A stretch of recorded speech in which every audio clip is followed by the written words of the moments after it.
Paz seja convosco, irmãos.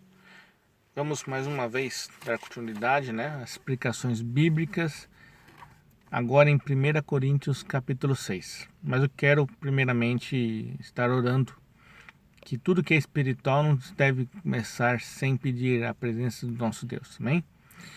Pai querido, dou-te graças, Senhor Deus, por mais esse momento, ao qual necessitamos do teu mover, do teu Espírito Santo sobre nossas vidas, para nos trazer esclarecimento, para habitar na vida de cada um, onde estiver ouvindo esse vídeo, que a pessoa possa receber a tua palavra, ser movida, Senhor Deus, receber esse esclarecimento, partindo da minha vida, Senhor, ao receber de ti, para que eles sejam alcançados e recebam de ti, Senhor, para essa palavra, que é viva e eficaz, em nome de Jesus Cristo.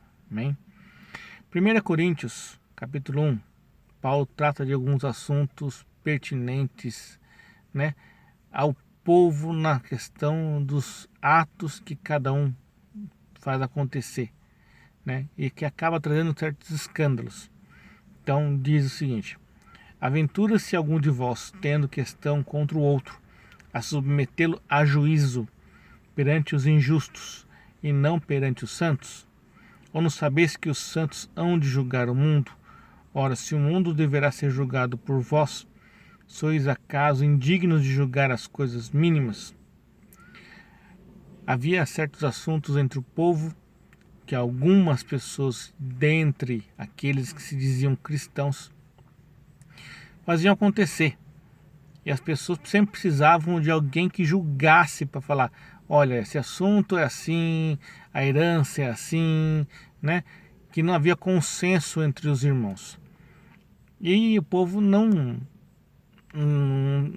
tinha uma pessoa, ou não achava-se entre eles uma pessoa justa, conhecedora da palavra da verdade, que julgasse essas coisas. Eles acabavam levando aos gentios da época, as pessoas do mundo, para julgar as coisas que o próprio povo de Deus estava causando entre si. Então Paulo está chamando a atenção deles.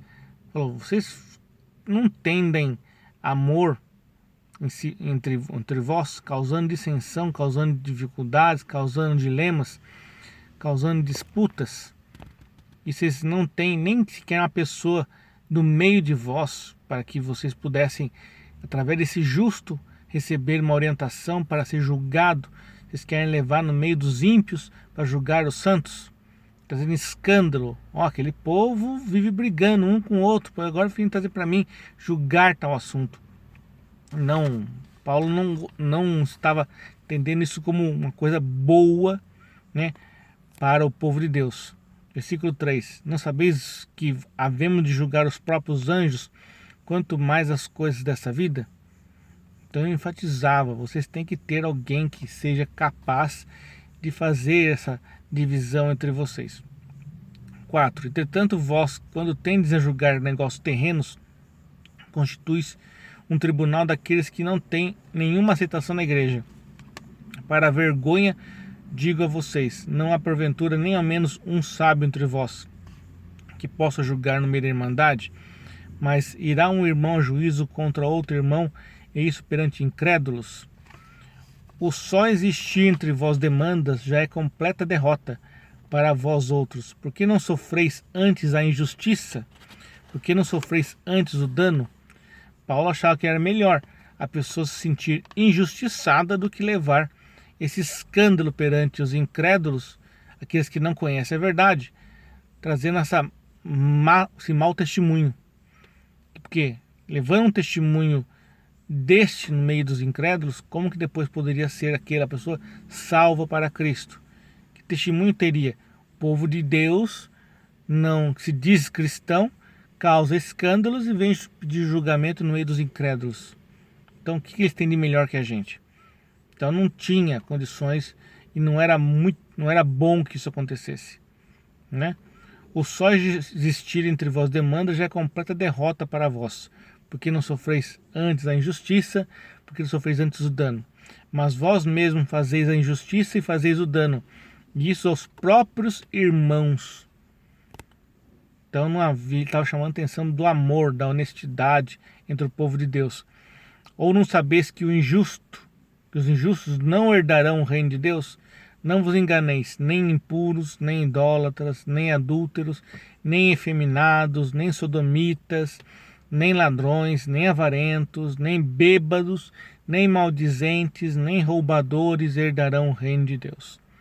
Tais fostes alguns de vós, mas vós vos lavastes, quer dizer, vocês agora não são mais assim, mas fostes santificados, fostes justificados em nome do Senhor Jesus Cristo e no Espírito Santo de Deus. Todas as coisas me são lícitas. Agora Paulo faz uma elucidação, faz uma explicação. Todas as coisas me são lícitas, mas nem todas me convêm. Quer dizer, eu posso fazer todas as coisas, mas nem todas as coisas convém que aos santos sejam feitos, né? Todas as coisas me são lícitas, mas não me deixarei dominar por nenhuma delas. Aquilo que não é proveitoso para o reino de Deus e para a santidade, Paulo não se deixava ser levado. Os alimentos são para o estômago para os alimentos, mas Deus destruirá tanto estes como aquele. Porém o corpo não é para a impureza, mas para o Senhor, e o Senhor para o corpo. Vós sois casas espirituais. Dentro de vós habita o Santo Espírito de Deus. Deus ressuscitou o Senhor e também nos ressuscitará a nós pelo seu poder. Não sabeis vós que os vossos corpos são membros de Cristo? E eu, porventura, tomaria os membros de Cristo e os faria membros de meretriz? Absolutamente não. Ou não sabeis que quando um homem se une à prostituta, forma um corpo só com ela? Porque, como se diz, serão os dois uma só carne. Ou seja, tudo que você fizer nesse corpo, que é o teu corpo, você está fazendo em relação ao corpo que é o tabernáculo do Espírito Santo. Se você o expõe a um adultério, se você expõe a uma fornicação, que é o sexo antes do casamento, ou entre solteiros, ou com uma prostituta, você está contaminando esse corpo. Mas aquele que se une ao Senhor é um espírito com ele. Fugir da impureza. Qualquer outro pecado que uma pessoa cometer fora do corpo é fora do corpo. Mas aquele que pratica a imoralidade peca contra o próprio corpo. Acaso não sabeis que o vosso corpo é santuário do Espírito Santo, que está em vós, o qual tendes da parte de Deus, e que não sois vós de vós mesmos? Ou seja, a partir do momento que você entregou sua vida a Cristo, você não se pertence. Você responde pelos seus atos, mas você não se pertence. Porque fostes comprados por preço. Agora, pois, glorificai a Deus no vosso corpo.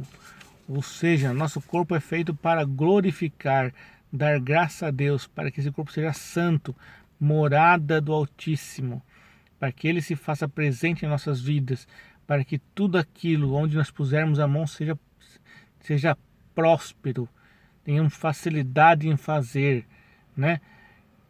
Paulo coloca, olha, se você já tem o que comer, se já tem o que beber, seja feliz nisso, se contentai-vos a isso, que nada vos falte, para que vivais bem.